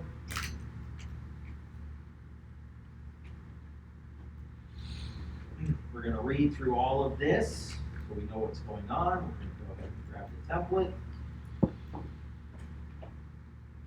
Open that up. Oh, you're going to see the graphic, hypergraph. Open up. And you're going to get this. Okay. Okay. So we tried to build boxes to keep everything organized. If you've done everything on each one of the assets, you didn't have to use our extra body or our extra head for hair. Everything works. Everything can go into asset 1 box, and everything for asset 2 goes in asset 2 box, and the ear goes in the ear box. And then you follow the direction where it says hide before saving, and you have your assets positioned nicely. But there are some guidelines. We want each asset to be around the 3 million mark, right? I see people trying to make, if you have everything in 3 mode, please don't do 3 mode. It'll jack up your poly count to like 3 million, 36 million or something. It takes a long time for me to open it, and I don't wait that long. It doesn't open pretty quickly. Like say file doesn't open. And what I've found is a lot of times it's because everything's in 3 mode, or everything literally is 20-some million polygons, and they didn't pay attention to any of the efficiency measures. So the characters, props are different, but the characters themselves should be no more than 3 million polygons. So we're going to talk about some ways of getting them to where they need to go and getting them down to the count. Trust me, 3 million is a lot. I haven't seen anything yet that warrants more than 3 million. Okay? We can definitely get away with simplifying these down to 3 million. So let's go and worry about that first. Let's go into ZBrush, bring that up, and say, all right, this guy's got to be 3 million. What's he at now? Well, the body alone is 3.4 million. Flip flops another 54, so there's another 100 million. I think it's about 4 million total, like 4.5 million. Right? Clean shape. The only thing I would need more geometry for are things like wrinkles. Right? So he could very easily be 5.5 million polygons. Right? And I know that he's got a lot of shape. So if you can see that I can get that at 5.5 million, and you're looking at your model with less shape going, oh, I've got 12 million. Too quick. Right? So what I'm going to do is I'm going to look at assets, because not everything needs to be brought down to a lower level. Not everything needs to be cut down. So I'm going to start looking at things like the shirt. And you can just look at what these are. So that is 1.5. Oh, understand? 1.5 million? No. My eyes are playing 156,000. So that's not too bad. These are 17,000 for each set of nails, 15,000 for that one. These are low ticket items. They're going to be low on my totem pole for getting rid of stuff. What's going to be high on the totem pole is this, the body. So I went through and I looked at everything. I'm going to say, okay, this body's 3.4. Maybe I can bring that down. Trust me, I can. I can get to 1.3. And that leaves me plenty of topology for everything else. Okay, so I'm going to go in there and just hide that, pretend like that doesn't exist. So what am I going to look for? Any piece that we are trying to figure out what we want to say, do I even see it? Do I even see that part? If not, get rid of it. There's no need for it. Okay? So I could literally get rid of his midsection and his shoulder regions, because those are hidden by his clothing. So if you've got a character that's got a 3 million polygon body, and you're only seeing the hands, neck, and head, get rid of everything else, because it's unnecessary. And you may not even need to decimate at that point. Okay? Look at clothing items. I like to look at his shorts here. They're capped off. They're not actually double-sided.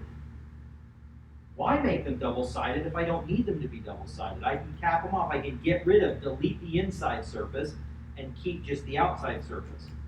I don't know if this, and look at this, I can even get rid of those. Right, what are they at now? Let's see, this is at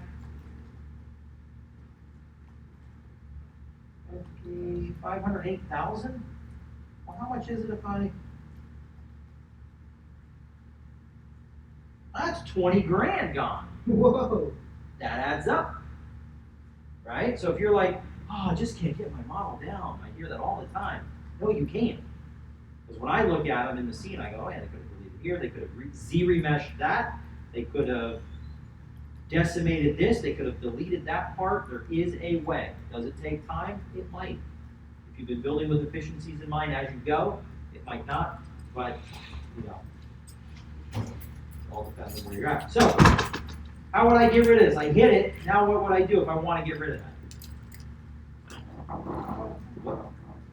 Delete hidden, modified topology, delete hidden. Same thing we've been using throughout the month, right? So, but I'm not really going to worry about it, because I think if I take care of the body, I'm going to be okay. And I already know it's right? So I'm going to go into the body. And anything else that I need to do this with, and I'm just going to do the decimation.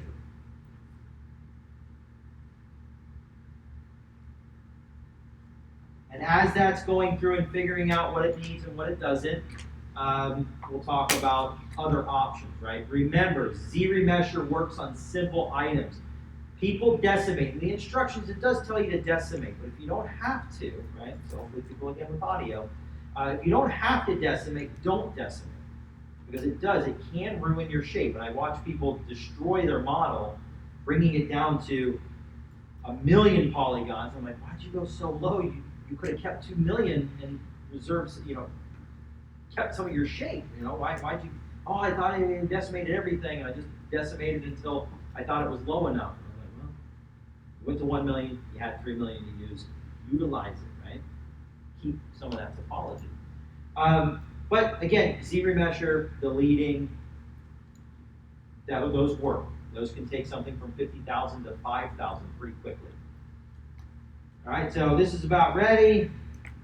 Once it finishes writing that file to disk, Z plugin, and I just decimate current. Happens pretty quickly, and boom, there we go. So now that's decimated. Down to 1.3. Right? So the defaults work really nicely. If there's anything else that I wanted to decimate, like he's got his hat. That's actually not too bad. The fingernails, I could decimate those. Those are a smaller object that might save me an extra 100 grand between all the fingernails, something, right?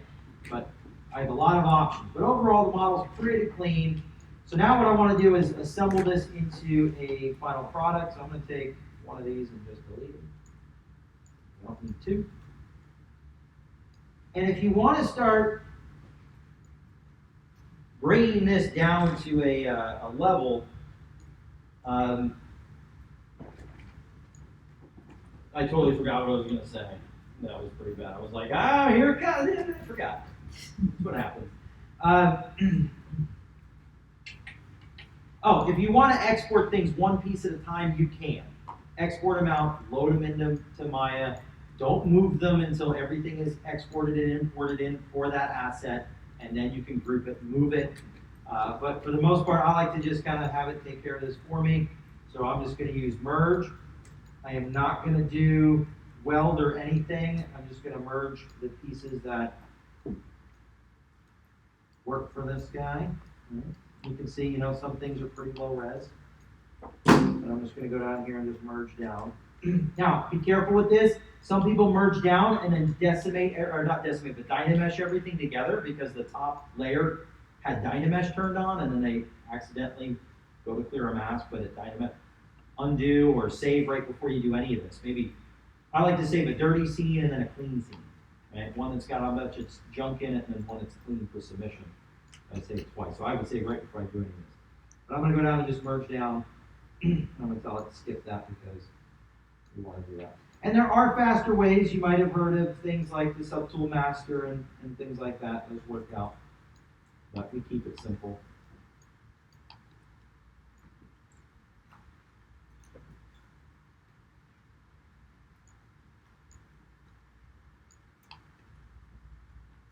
And altogether, he's at 2.3 million. Good, so I really only had to take care of that one piece. Right? I just had to decimate his body. So it worked out. Now we take that, we export OBJ. We're going to throw that right to the desktop so I can assemble.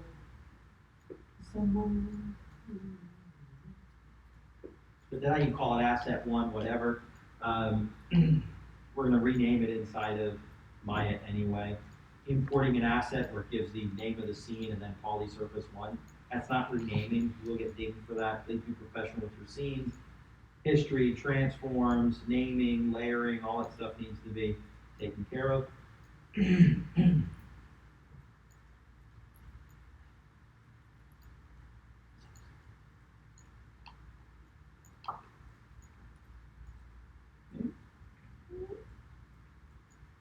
Remember, sigh, breathe, relax. When your computer's crunching numbers like this, you do not want to upset. So don't be like, hey, that's exporting links on Facebook, and hit up Discord or whatever. There we go. Cool, that's done. Let's Let's go in here. Now, one thing I would recommend you set up right away, file, right, we talked about this before, but I just want to remind you, under import, OBJ, make sure OBJ is in the drop-down, and then file type specific options, single object. Right?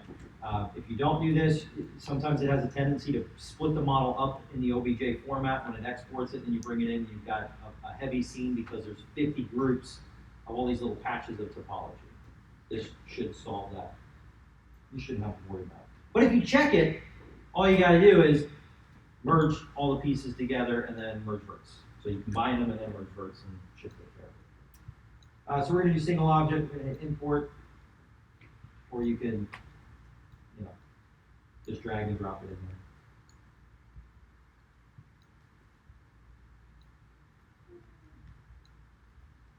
there. There he is, nice and tiny. ZBrush is strange on how everything is small usually, or gigantic. But we're going to want to make sure that we take care of it. Bring up your icon. Let's move into the foreplane.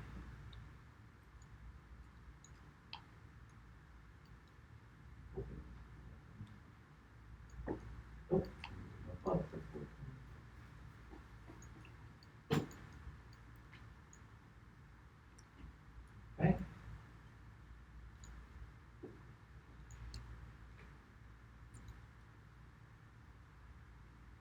I wish somebody would just write it. Allow me to click in space and move my camera tool like I can in ZBrush. Cool, though.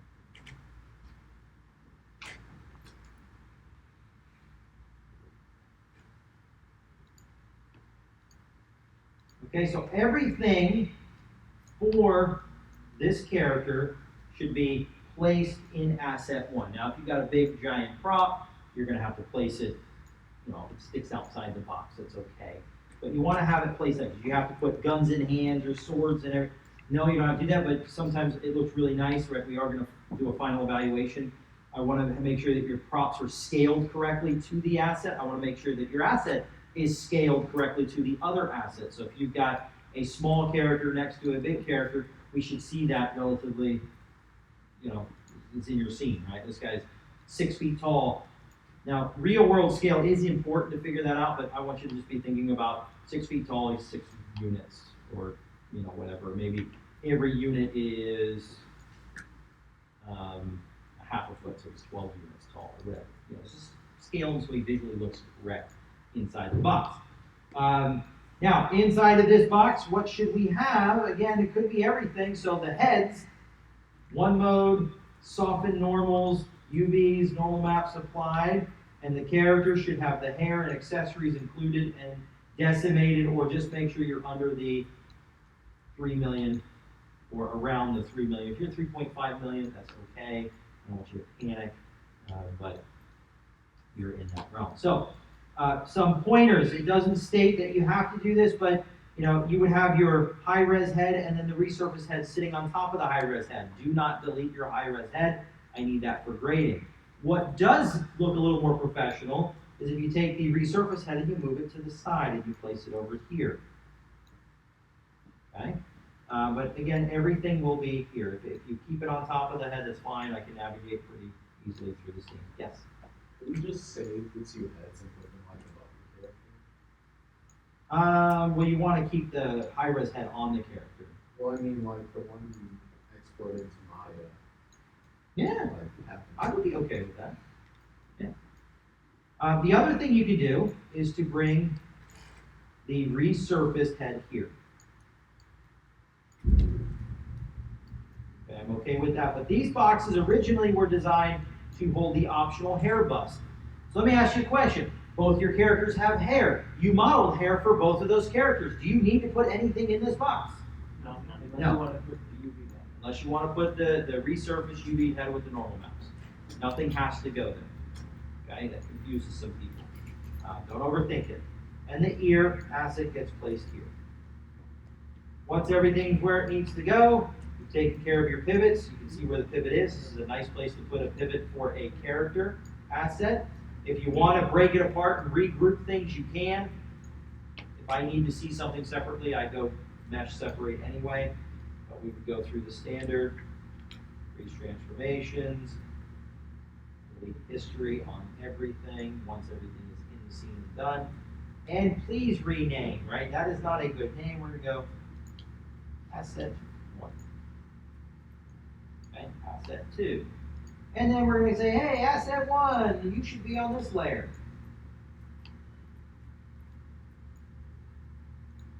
And then asset 1 head, this is the resurfaced head. Should be right here. Asset 2 resurfaced head. Airbus, if you use those in the ear mesh. And then when you're done, you hide, file, save as for the correct naming convention. Please make sure when you save that you've already resourced the normal map stuff to the head, right? Because we built that in another scene. Once you move it into here, it's not going to know where to find that file. So when you load it, you put the normal map where it needs to go. Make sure you point back to where it is. It's in final resting place. Make sure they can tell it, find it there. Okay? When I open it up, I hit the 6 key. The map needs to load. Okay? Are you supposed to submit a scene directory? Am I a scene project director? No. Are you supposed to submit any folders other than the final submission folder with your assets in it? So inside, let's just play pretend. Inside your folder, your submission folder, you've got a folder called textures or normal maps. Is that correct? No. It should just be a submission folder with your Maya file, your hair breakdowns, a notepad or Word document with your link to your final integrated eval. You'll figure out how to do that by reading the assignment. And your 2 normal maps, right? Did I say normal maps already? So you've got folder, inside the folder, scene file, hair breakdowns, normal maps, Word document with the eval link. Okay? That's all I should see. I love them. People they put folders in their scenes, objects. I'm like, I didn't ask for that. I don't need that. It usually ends up breaking the normal map connection, and it doesn't load, and you get dinged for not having it load properly. So be careful with that. Keep it simple. Follow what's on FSO. Best way to go. Questions, comments, concerns? Yes. The model has like black spots when you import it. Black spots when you bring it into Maya. Well, what does a black spot on a surface tell us? It's reversed. It's reversed. So how do we fix it? Normalize. Now everything else will be reversed. What is it telling me? Why would there be a black blotch in the middle of his, let's say on his hair? It usually happens on hair or very wrinkled fabric. That should. Your inside surface has been pulled through the outside surface. Another good reason to get rid of your inside surfaces. Work with larger volume objects or just single-sided objects. So how do we fix it? Push it in. It's that simple. You just push it in there. Now, if you've got a whole bunch of those, I would recommend trying to get into the sculpting brushes. You can push or use the grab. It works out okay. If not, you're going to have to try and make sense of it inside of ZBrush. Unfortunately, ZBrush, it's really hard to tell when that's happening. I find it better here. One thing that does work, soft select. Grab one vert in the black area, make your soft select larger, and push it in that way. It should respect the area. It should be set by default to focus on that area on the side of the normals that it's being selected on. Does that make sense? Kind of, that's what I'm hard to say. Yeah, that should work. But yeah, you just got to push it in because that's the number one thing that gets people dings with final evaluation is the model comes in, it looks really nice, but there's black blotches all over the place. I'm like, that's terrible, right? So fix that. Right? Give yourself enough time to build this scene, to double check it and correct it. This would be an example of you getting ready to submit a final asset in a production. If it doesn't work, it's no good. Okay, so give yourself a couple hours to build this scene, get everything ready, dot your I's, cross your T's, and get me a good submission. Okay, so your submission is Monday night, 11:59. There are no extensions on week 4 assets because we don't want to push into next month's curriculum, although you will be starting the class on Monday. Don't forget the feedback section. we do have that launching, and look at the class wrap-up.